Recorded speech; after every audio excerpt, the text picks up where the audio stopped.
تحقق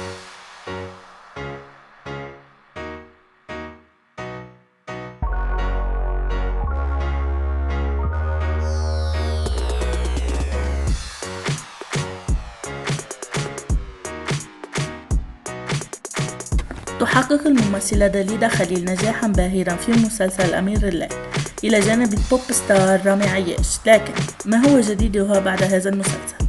تلقت الممثلة داليدا خليل عرضا لمسلسل جديد يحمل اسم 50,000 من إنتاج شركة أونلاين برودكشن للمنتج زياد شوي، ويشاركها البطولة الممثل توني عيسى.